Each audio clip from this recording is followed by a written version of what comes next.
Magnetic field हम solenoid में देख रहे हैं क्या होता है। तो सबसे पहले मैग्नेटिक फील्ड अगर फाइनाइट सोलेनॉइड हो, अगर सोलेनॉइड फाइनाइट सोलेनॉइड,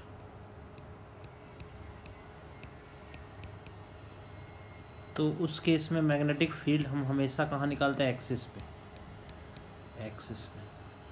सोलेनॉइड के एक्सिस पे। तो ये अगर एक्सिस हो गया सोलेनॉइड का,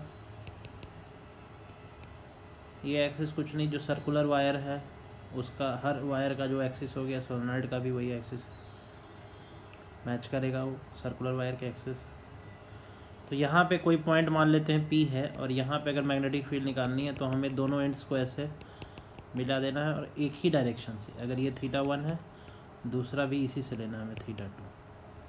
तो हमारे पास जो मैग्नेटिक फील्ड आएगी एक्सिस पे, सोलेनॉइड के एक्सिस पे आएगी μ0 Ni/2 cos θ2 माइनस cos θ1 का मॉड।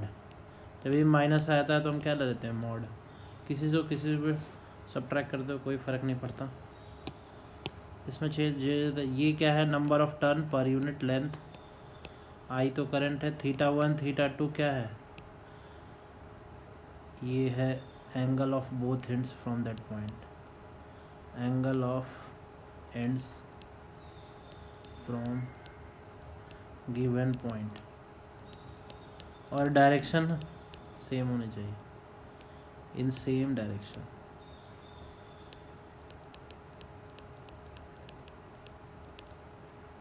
ये हो गया एंगल। तो यहाँ से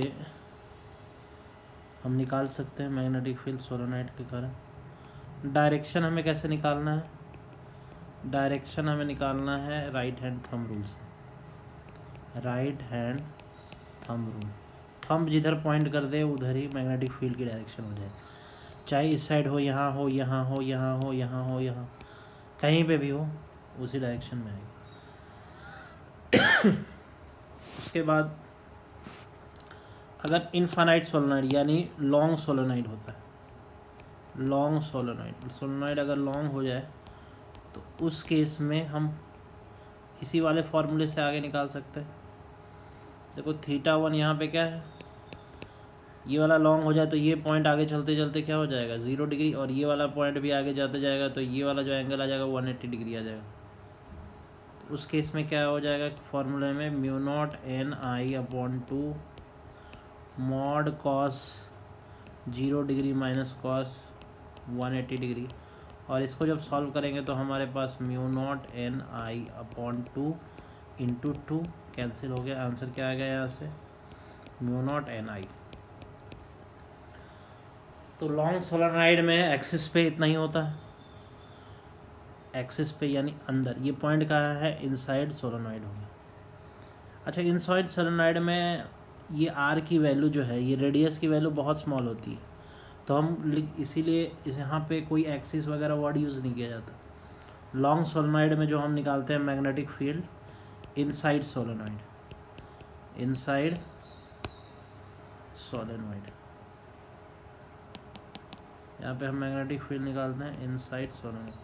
सोलेनॉइड के अंदर वो एक्सिस हो कोई ज़रूरी नहीं, क्योंकि ऑलरेडी जो है एरिया उसका बहुत स्मॉल है, क्योंकि ये जो रेडियस है is very small.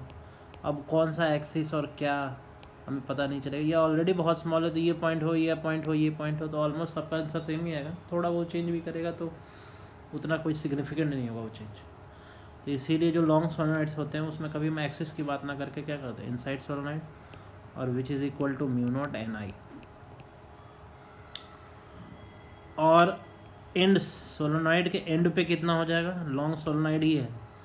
Case first ये हो गया, और second case near the ends या एंड के पास। एंड के पास कितना हो जाएगा? एक एंड के पास हो जाएगा, मतलब सोलेनॉइड किस तरह से बन जाएगा तुम्हारा? ऐसे बन जाएगा, ऐसे सोलेनॉइड है, लॉन्ग है सोलेनॉइड, लॉन्ग, ऐसे थीटा कर देते हैं। तो एक एंगल तो ये 0, ये कितना बन गया? यहाँ से ये एंगल बन गया 90, और दूसरा एंगल तो इनफाइनाइट है कुछ, यहाँ से 0 डिग्री बनेगा। तो एक 0 और एक 90 बनाओगे, इस वाले फॉर्मूला में रख दो, म्यू नॉट NI/2 मॉड एक कॉस 90 रख दो और एक कॉस 0 रख दो, तो क्या आ जाएगा 1 आ जाएगा, एक 0 आ जाएगा, तो आंसर आ गया म्यू नॉट NI/2। ये आ गया। तो एंड्स पे तो मैग्नेटिक फील्ड का ग्राफ बनाएंगे तो कैसा बनेगा लॉन्ग सोलेनोइड के लिए, जैसे ऐसे ये है सोलेनोइड है,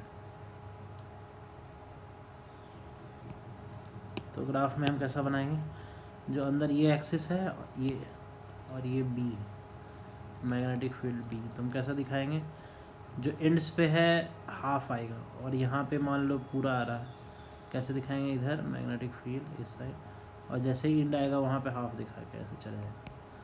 ये बी वर्सेस आर का ग्राफ हो गया मैग्नेटिक फील्ड का, ठीक है।